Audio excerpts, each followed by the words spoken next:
tere tulemast mu uute vlogi. See vlog tuleb selline veits erilisem. Ma mõtlesin, et ma näitan enda peaaegu kogu nädalat, sest see nädal tuleb väga tegus. Ma olen kokku vist mingi 4 või 5 erinevas riigis nädalaja jooksul. Hetkel ma olen veel Eestis, oma Eesti kodus, aga ma kuskil tunni aja pärast pean hakkama lennujaama liikuma, sest täna ma lendan tagasi Saksamaale. See hommik ei ole aga perfektselt alanud, sellepärast, sest mul lend on juba delayed, mingi 40 minutit Riiga, aga õnneks mul on seal 3-4 tunnine selline layover, seega it's fine. Meil on veel üks probleem ja selleks probleemiks on minu käsipagas. Ma lendan Air Balticuga ja mul on käsipagas ja ma nägin hiljuti TikTokis videot, kus üks eestlane rääkis, kuidas tal Air Balticu käsipagasid kaaluti ja ta pidi juurde maksma. Ma ostsin selle raskema kaalu juurde, 12 kilo, aga mul on mu seljakott pluss kohver kokku 14 kilo. Aga me lihtsalt loodame, et ei kaaluta, et kohvrit ei kaaluta. Ja ongi aeg minna. Kohver, seljakott. Nii et tada Eesti koduke. Reaalselt mul oli nii tore taksojuht. Tuli välja, et see taksojuht on Hamburgist ja siis me rääkisime saksa keeles ja nagu nii tore. Mis on chance, ma saan taksojuhi, kes on Hamburgist? Security läbitud.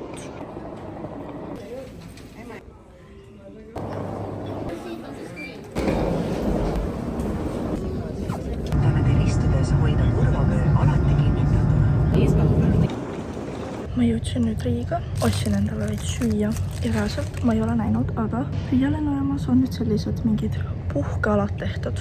Suht nice.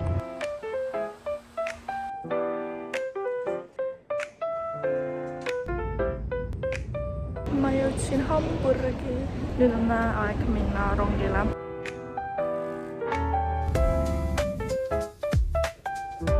Ma jõudsin koju, kell on reaalselt mingi 9 umbes, Eesti aja järgi 10 ja ma põhimõtteliselt reisisin täna terve päeva. Aga mis on Saksamaal eripärane, kui sa tuled pärast pikka aega tagasi koju, siis saavad postkasti ja sa leiad sealt hunniku posti. Ja nüüd ma vaatan neid. Tere hommikust, ma rääkisin, et see nädal tuleb väga tegus, väga kiire. Nüüd on neljapäev, 2. oktoober ja ma suundun rongijaama, et istuda rongile ja sõita Šveitsi. Täpsemini jällegi Baselisse, kus ma käisingi Eurovisiooni ajal, aga sel korral ma lähen sinna nüüd päriselt oma sõbrannale külla. Me kavatseme veits Baselit vaadata, me kavatseme ka Prantsusmaale minna ning ka Šveitsi mägedesse matkama. Seega tõotab tulla selline tegus vlog. Mul on siin ilusti üks kott, teine kott, 3. kott, laudat.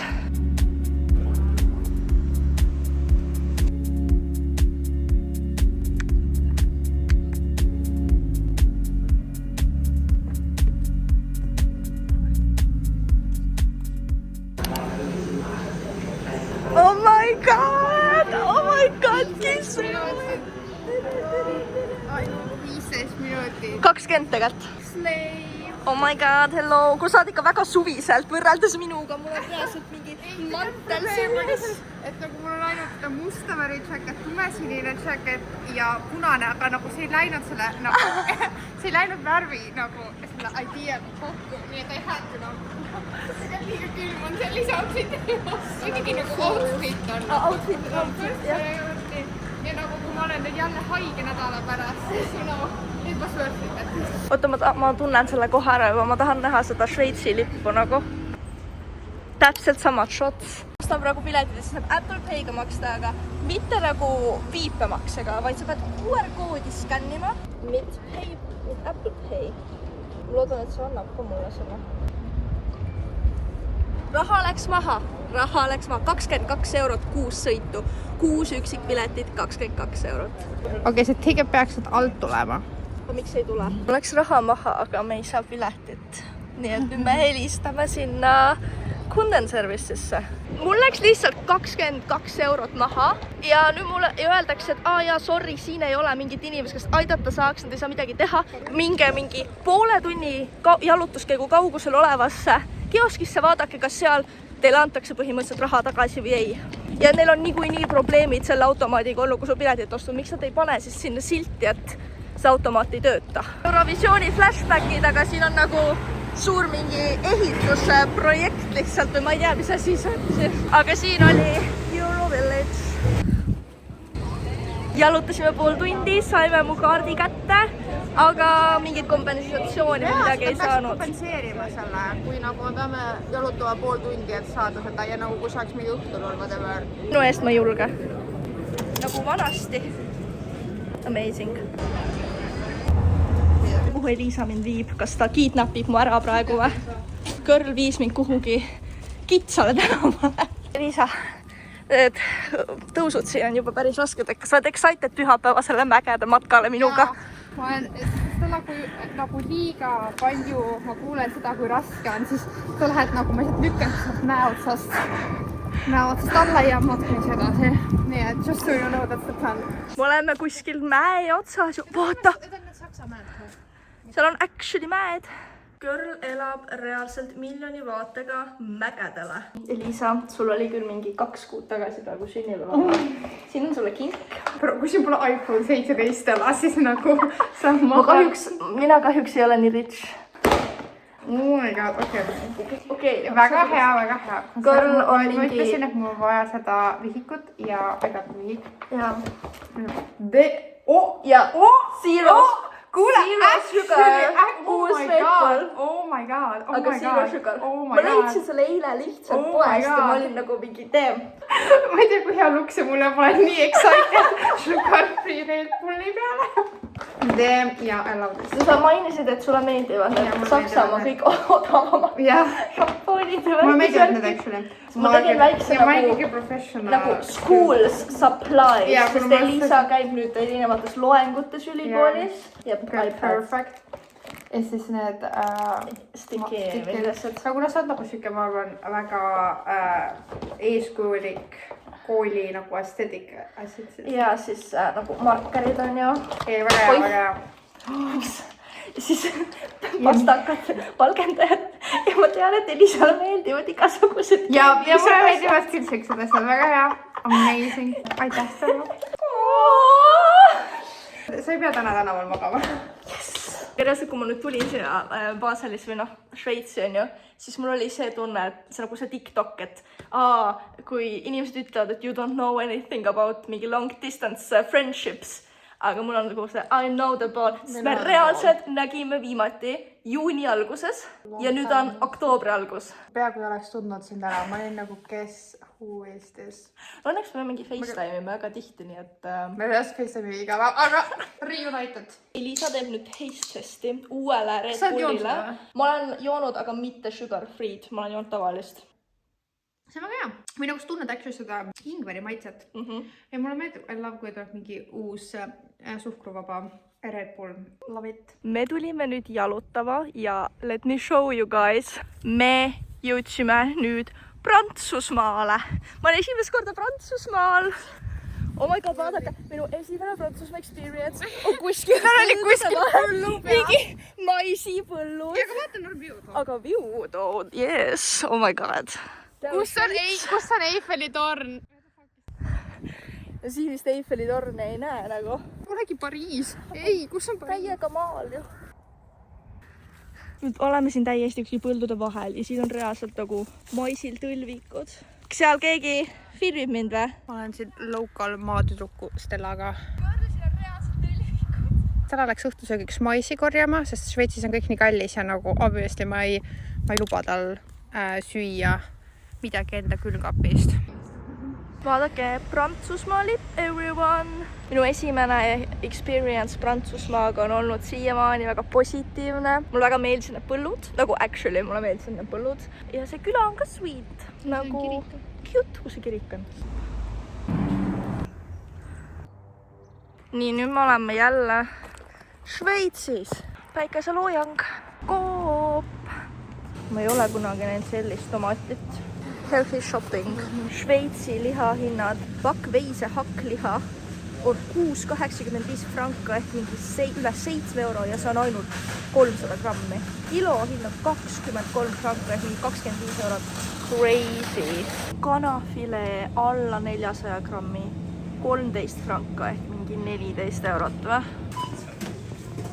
Ma ostsin toorsinki nii et ma hakkan seda sööma, sest mul on kõht väga tühi. Pimedaks läks ka vahepeal nagu. See oli ainult mingi 2,50 eurodes vist. Kuigi see on Eestis palju kallim. See on Eestis kallim jaa, aga see oligi mingi soodushinnaga, aga nagu siiski toorsink 100 grammi 2,50 nagu ülihea diil minu arust.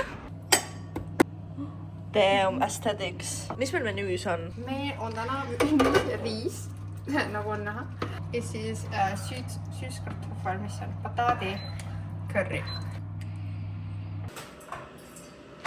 Tere hommikust, kell on reaalselt 6:30 ja me oleme juba trammis, et sõita kesklinna, et minna Flixbussi peale, et sõita Strasbourgi. Eile oli selline nagu algus Prantsusmaa trip, vaata täna on nagu rohkem selline juba city trip.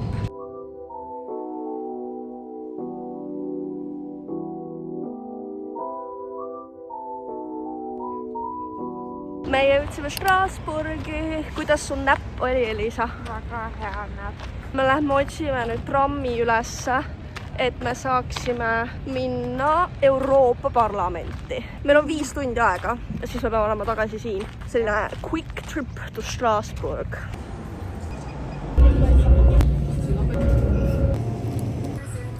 Me jõudsime Europarlamendi juurde. Elisa, kas sa oled excited? Ja ma olen väga excited. Oh my god, Euroopa Parlament. Eesti lipp, täna on halvasti näha. Aga it is there. Nii, me käisime nüüd turvakontrollist läbi. Elisa, näita, mis me saime. Me saime badge'i. Mul on ka. Ma sain ka sellise badge'i ja nüüd me lähme kõnnime Euroopa Parlamendi hoonesse. See building on ikka huge.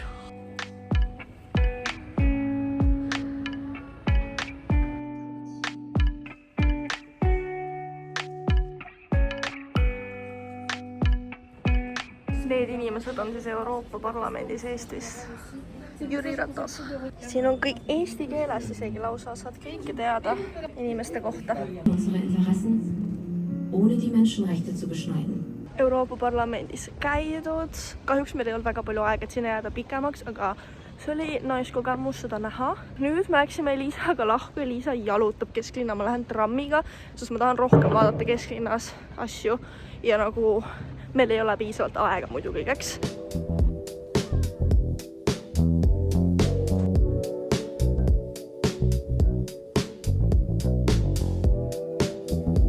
Kohustuslik magnet ka ostetud. Miks ära ei suumi?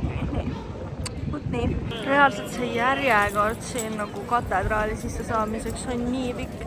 Ma olen nii pikk järjekorda näinud ainult seal Firenzes katedraali juures.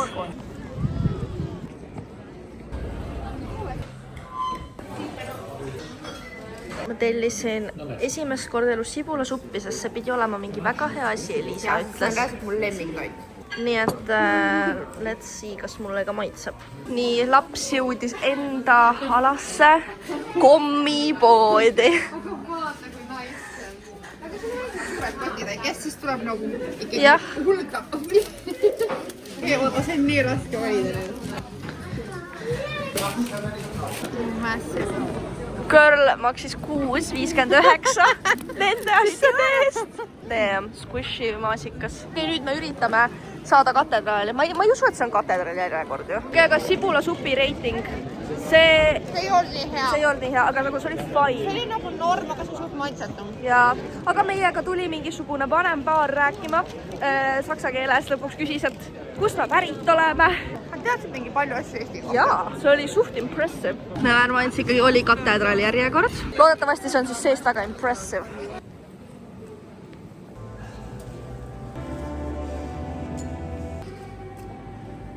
Mis me arvame? Wow. Uhke orel. Ja nagu ütleks, et nagu pole nagu väga eriline katedraal ja see hype, see järjekord seal väljas oli nagu Seda küll. Väga palju lubav, et see peaks olema nüüd midagi väga-väga erilist. See on niisugune 50. katedraal. Kõik on täiega cute.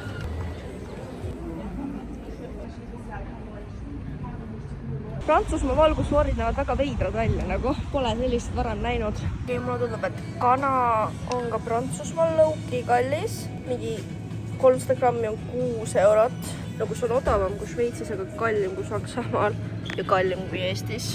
aga samas valmis tooted on 2,50, mis on isegi odavam kui Saksamaal. Issand, hakkliha. See on vist küll mingi premium hakkliha, aga 7,35. Kuidas me võtame Strasbourgi tripi kokku? Mulle meeles Strasbourg väga meeldis linnana päevast. See on cute nagu, aga see oli nii ülerahvastatud, kuigi üldse ei ole praegu. Nagu väga palju turiste tundus, et oli... Aga nagu võib-olla see oli sellest, et Saksamaal on vaba päev täna. Ja igal pool oli saksa keel nagu. Aga ühte ma ütlen, 5 tunnist ei piisa fulli Strasbourgi vaatamiseks. Ma arvan, et perfektne oleks nagu, kui saad nagu täiesti terve päev. Nagu hommikust õhtuni. Ja siis sa saad teha rahulikult nagu võtta ja käia seal Europarlamendis seal ja siis seal vanalinnas. Kuigi nad linnas on veel mingeid tegevusi, siis me suht pidime rushima kogu seda... Ma ei tea, varem ei näinud kogu vanalinnaga. Me ei näinud kogu vanalinna. Aga seal vee ääres oli ilus ja minu meelest, et nagu siin on palju cute majas, minu meelest siin pole väga must ega või nagu räpanud. Cute Prantsuse linni ma olen esimest korda ka Prantsusmaa mingis linnas käinud. Nüüd Pariis kunagi tulevikus. Pärast pooletunnist hilinemist saime aga lõpuks enda tagasi Flixbussile nüüd.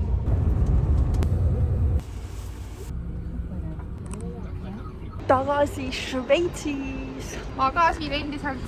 Tal ei ole veel minust kõrini saanud. Ma ei ole veel õnnestunud stellast vabaneda. Ja veel see plaan, aga noh, vaata, kas õnnestab. Ei, ma teen ainult nalja. Elisa ja tema besti, Coca Zero. Ja ma isegi ei häbene seda. See on mu besti ja ma olen proud of my addiction. Aga mina. Nii nagu ma ütleks, et on nagu Coca Zero, Pepsi, tegelikult siis see Sprite, Red Bull ja siis oled sina. Good to know. Tere hommikust, täna on Šveitsi 4. päev. 3. päev ei vahelt ära, sest ma jäin haigeks vahepeal. Mul küll oli juba nädala alguses ja siia tulles sinna väike köhak, aga see ei olnud midagi hullu. Aga eile, kui ma üles ärkasin, siis mul oli haiguse tunne. Mul oli suht nagu selline palavikulisem tunne.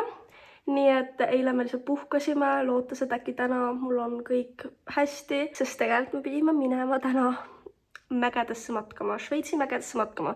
See pidi olema selle tripi nagu põhiasi, kõige nagu oodatum tegevus. Aga no vahel ei lähe kõik nii nagu plaanitud. Ja kuigi ma täna tunnen ennast juba veidike paremini, siis see ei ole siiski piisav, et minna kuhugi mägedesse matkama. Nii et kahjuks see trip ei läinud väga niimoodi plaanipäraselt. Aga üks positiivsem uudis asi. Ma rääkisin, kuidas Šveitsis ühistranspordi mingi automaat, kus piletit sai osta, mind skämmas on ju. No me saime küll pileti kätte ja nii edasi. Aga ärkan mina eile üles ja näen, et mul on kogu raha tagastatud. Seega ma teoreetiliselt sain nüüd enda ühistranspordipileti siis tasuta, mis on väga tore. Nii me tulime nüüd Elisaga väiksele jalutuskäigule. Ikkagi väikene värske õhk. Äkki teeb paremaks tervist on ju. Nii et avastame veidike veel seda Šveitsi siis. Omadega täiesti graafikust maas. Täna on siis tagasiminek ja ma olen ikka veel haige. Ropspalavikus, I don't know, mis mu viga on, aga me jõuame nüüd kohe tuttavale tänavale. See oli Eurovisiooni ajal ja me lähme juba tuntud KFC-sse. Ehk pärast söögikaasa ostmist oligi aeg minna lõpuks rongi peale ja no ütleme nii, et nagu tavaks on, siis see rongisõit ei olnud just kõige sujuvam. Nimelt otsustas üks reisija tund aega enne Hamburgi jõudmist lasta mingit pipragaasi taolist gaasi ühte vagunisse ja sellest tekkisid väga paljudele reisijatele hingamisraskused, seega rong jäi seisma ning kutsuti kiirabi. See kõik toimus mu kõrval vagunis ja ma tundsin ise ka veidike seda gaasi, aga õnneks ma suutsin õigel hetkel võtta oma asjad ja liikuda ka veidike ohutumasse vagunisse. Aga see oli ikka päris hirmus kogemus. Igatahes lõppkokkuvõttes sõitsime siis hoopis regionaalrongiga Hamburgi, sest me ei teadnud, kui kauaks see kiirrong seisma jääb. Lõpuks ma jõudsin ka ilusti koju ja olin kuskil 6 aega pärast seda veel haige, aga nojah, mis teha. Selliseks see vlog saigi, kui sulle see meeldis, siis ära unusta ka like panna ning mu kanalile subscribe ning näeme juba järgmises videos.